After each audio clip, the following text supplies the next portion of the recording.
PBNU semakin parah. Wakilnya yang diutus di Haul Khabib Malang menyebarkan dusta menyebut Wali Songo berasal dari Yaman. Dalam satu syair saya mengatakan, Wali Jawa ala mururiz zamani. Sejak dulu di tanah Jawa banyak para wali yang memang asli dari Jawa.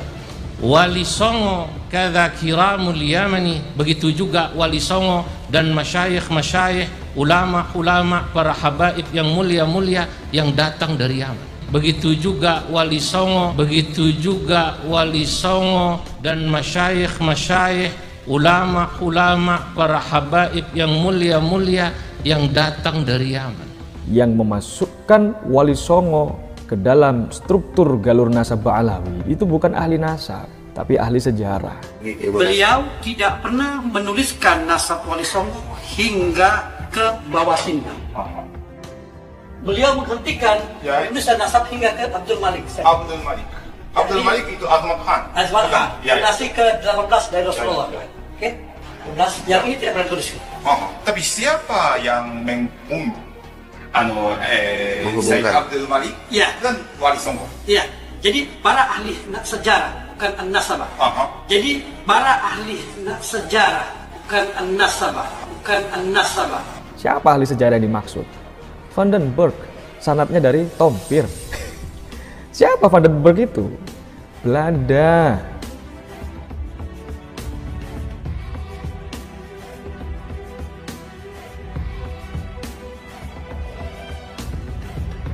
Belakangan ini, kita cukup dikejutkan dengan manuver-manuver yang dilakukan oleh orang-orang pengurus besar Nahdlatul Ulama dalam menyikapi polemik nasab kaum Habib keturunan Ubaidillah yang saat ini masih tidak bisa dibuktikan bahwa mereka adalah keturunan Rasulillah.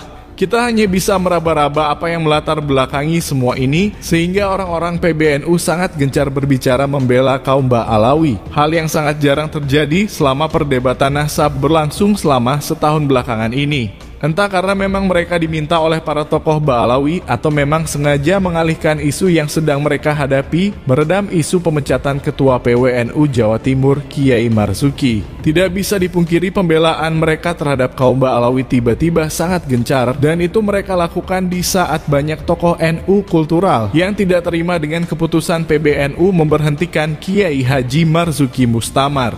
Mulai dari Raisam, kemudian jajaran pengurus yang duduk di kursi ketua Tanfiziah pun secara serentak membela kaum Habib keturunan Ubaidillah dan jujur itu cukup mengagetkan untuk kita semua. Tapi biarlah apapun motif mereka, yang jelas kita akan selalu konsisten memperjuangkan pelurusan nasab dan sejarah, memperjuangkan kesetaraan sosial dalam kehidupan berbangsa dan beragama, dan menghancurkan kasta-kasta yang selama ini dibangun kokoh oleh para keturunan Ubaidillah. Kita akan tetap konsisten memperjuangkan itu semua meskipun kita harus berhadapan dengan orang-orang di pengurus besar Nahdlatul Ulama.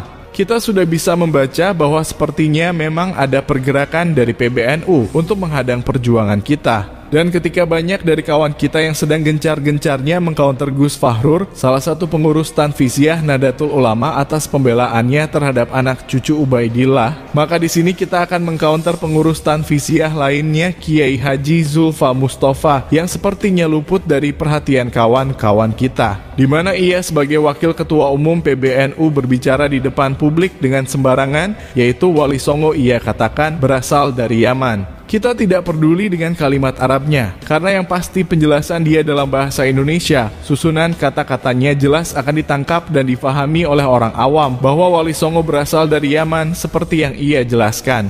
Dan jika sudah demikian, Kiai Zulfa Mustafa bisa dibilang telah menyebarkan dusta, ikut-ikutan membelokkan nasab Wali Songo kepada leluhur kaum Habib yang bernama Ubaidillah. Padahal sudah lama para pejuang pelurusan nasab dan sejarah telah membongkar semuanya bahwa nasab Wali Songo yang tersambung kepada Ubaidillah adalah hasil rekayasa atau pembelokan sejarah yang dilakukan kaum Habib pada masa penjajah Belanda. Dan itu bisa dikonfirmasi kepada para zuriyah Wali Songo yang masih menyimpan manuskrip leluhurnya, di mana datuk mereka nasabnya bukanlah keturunan dari leluhur kaum Habib yang bernama Ubaidillah. Sangat miris seorang yang bergelar ulama ternyata menutup mata akan hal itu semua, dan yang lebih menyedihkan itu ia lakukan demi membela anak cucu Ubaidillah, kaum yang telah banyak melakukan kejahatan di atas bumi Nusantara. Koar-koar kita adalah pengadu domba tanpa mau melihat dari sudut pandang kita yang sudah sangat muak dengan kelakuan rasis mereka terhadap orang-orang bangsa kita. Yang Jawa, yang dari Yaman, semua ini adalah keberkahan bagi tanah Jawa.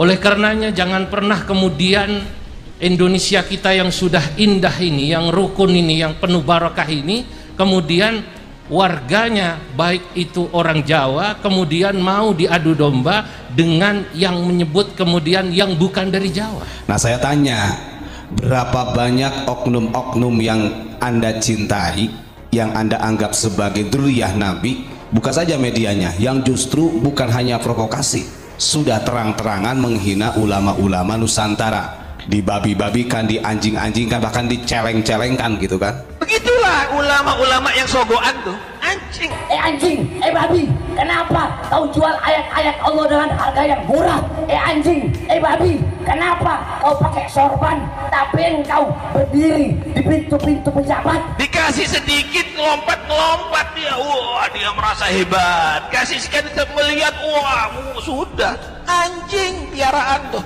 Nah yang pertama kali suka mengadu ulama habaib siapa? Ya mereka sendiri. Bahkan sampai ada tuh Habib Bocil tuh siapa? Ceramah tuh. Kalau ada kiai yang menikahi Syarifah, kata kiai taik. Manabi kiai sebenarnya Nabi di Syarifah. Saya bunyi kiai Asmanah. Tetapi Asmanah taik. Kalau memang sikap kita benar-benar menjaga marwah, ya jaga semuanya.